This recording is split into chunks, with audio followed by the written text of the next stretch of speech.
जाओ आगे पीछे कर दिया। अजीज़ तलबा, सरगर्मी नंबर 1 देखेंगे, ज़िल्लत से बचाने वाली चीज़ें। तो शायर के मुताबिक ज़िल्लत से बचाने वाली कौन कौन सी चीज़ें हैं, ये हमको चौकोन में लिखना है। 5 चौकोन दिए गए हैं।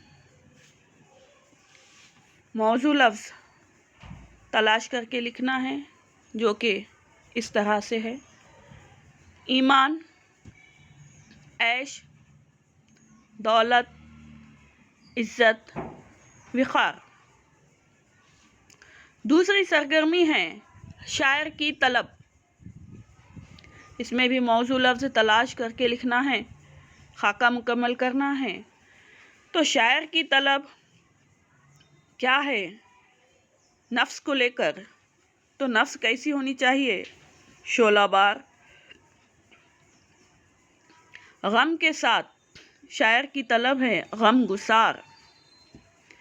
दिल हो तो मुतमईन, आँख लज़्ज़ते दीदार। तीसरी सरगर्मी है कि मुनाजात पढ़कर ज़ैल के खाके में मुताल्लिक़ा अल्फाज लिखिए। तो लज़्ज़त का मुताल्लिक़ा लफ्ज़ है आँख, फ़रेब का मुताल्लिक़ा लफ्ज़ है सफ़ेद व सियाह, गर्दिश लैलो नहार, नाला जिगर गुदास। इसके बाद की सरगर्मी हमको देखना है खुदा की सिफत। खुदा की सिफत बेशुमार है, चुनाचे कोई एक सिफत यहाँ लिखना है। तू वो है जो हर एक की बिगड़ी संवार दे। नंबर 2, खुदा का हुक्म, मांग हर एक चीज़ मुझसे मांग। नंबर 3 है मेरी दुआ, ईमान व ऐश व दौलत व इज़्ज़त व विक़ार दे। अजीज़ तलबा, मेरी दुआ में शायर ने बहुत सारी दुआएं मांगी है। यहाँ कोई एक लिखना है, इसलिए हमने ये लिखी। इसके अलावा आप कोई दूसरी अगर लिखना चाहे तो भी लिख सकते हैं। अगला है साइल का शिवा, दामन पसार दे। नेक्स्ट, जिंदगी मुस्तिआर का सबक, मतलब समझ में आए बक़ाए दवाम का। इसके बाद हिदायत के मुताबिक दर्ज झैल सरगर्मियाँ हल करनी हैं, जिनमें शायर की दुआ है, शायर की ख्वाहिशात है, जिन बातों की इल्तिजा की गई है उन्हें तफसील से बताना है, और दुनिया से मुताल्लिक़ शायर के एहसासात और इस दुआ को लिखना है, जो कि आप लिख सकते हैं अशार के मफ़हूम में। ये तमाम जो सरगर्मियाँ हैं वो आ चुकी हैं। इसके अलावा इब्तिदाई क्लासेस से हमने देखा कि भाई अशार की तशरीह करना है। तो कोई एक अशार दिया जाता है और उसकी तशरीह करनी होती है।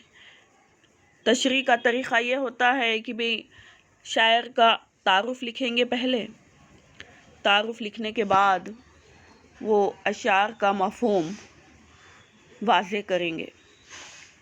इस तरह यहाँ पर दर्ज झैल अशार की इस्तेहसानी वज़ाहत कीजिए।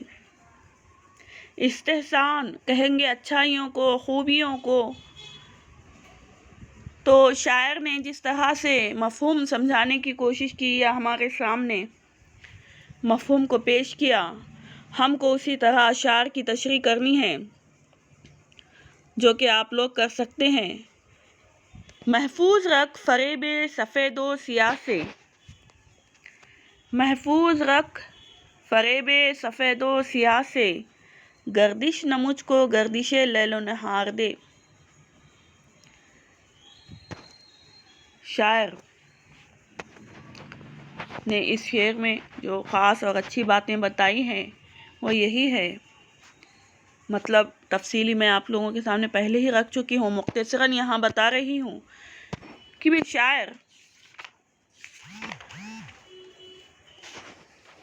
شاعر کا کہنا ہے کہ اے اللہ،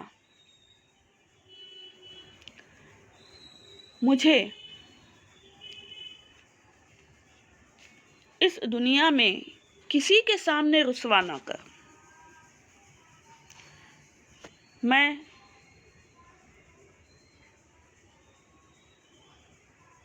فریب سفید و سیاہ سے تیری پناہ چاہتا ہوں، دنیا میں سچ اور جھوٹ میں تمیز کرنا مشکل ہو گیا ہے۔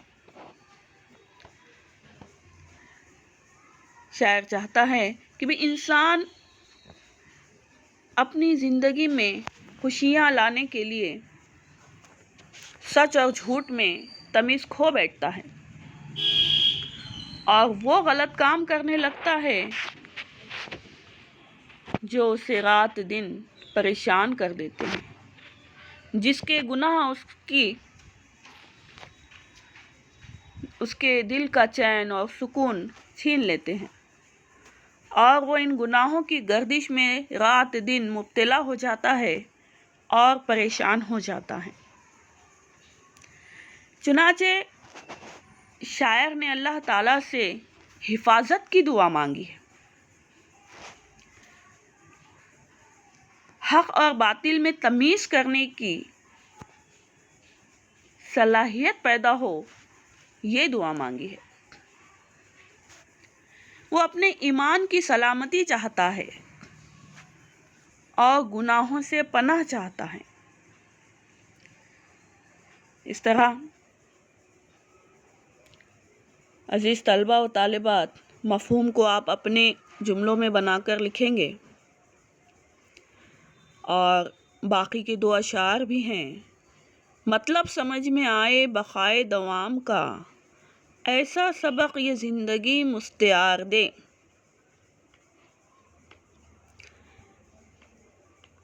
عزیز طلبہ و طالبات،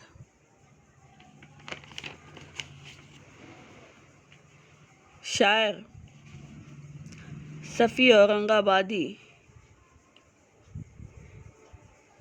نے اس شعر میں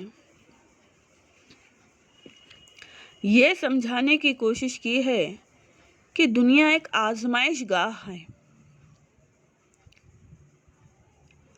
اور جہاں قدم قدم پر ہمارے لیے آزمائشیں رکھی گئی ہیں۔ دنیاوی زندگی فانی ہے، دنیاوی زندگی فنا ہونے والی ہے، اور شاعر چاہتا ہے کہ وہ اللہ کی رضا کے ساتھ دونوں جہاں میں کامیابی حاصل کرے۔ شاعر زندگی سے ایسا سبق سیکھنا چاہتا ہے جو اسے آخرت میں خوشحال رکھ سکے۔ عزیز طلبہ و طالبات، اس مفہوم کو آپ اپنے جملوں میں بنا کر لکھ سکتے ہیں۔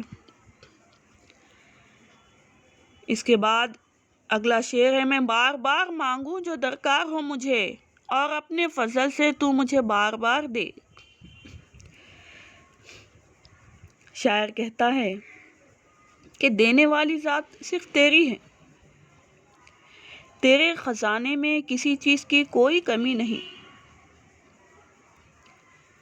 چنانچہ جب بھی میں تجھ سے مانگوں، یہی امید کے ساتھ میں تجھ سے مانگتا ہوں کہ تو مجھے بار بار نوازے گا، اور یہ تیری ہی شان ہے کہ جو سچے دل سے تجھ سے مانگتا ہے تو اسے نوازتا ہے، اس کا دامن خوشیوں سے بھر دیتا ہے۔ تو عزیز طلبہ و طالبات، یہ ہماری سرگرمیاں تھیں۔ اس کے علاوہ بھی میں چاہتی ہوں کہ آپ لوگ اس نظم کا خلاصہ لکھیں اور ہر ایک شعر کا مفہوم اپنے طور پر لکھیں تاکہ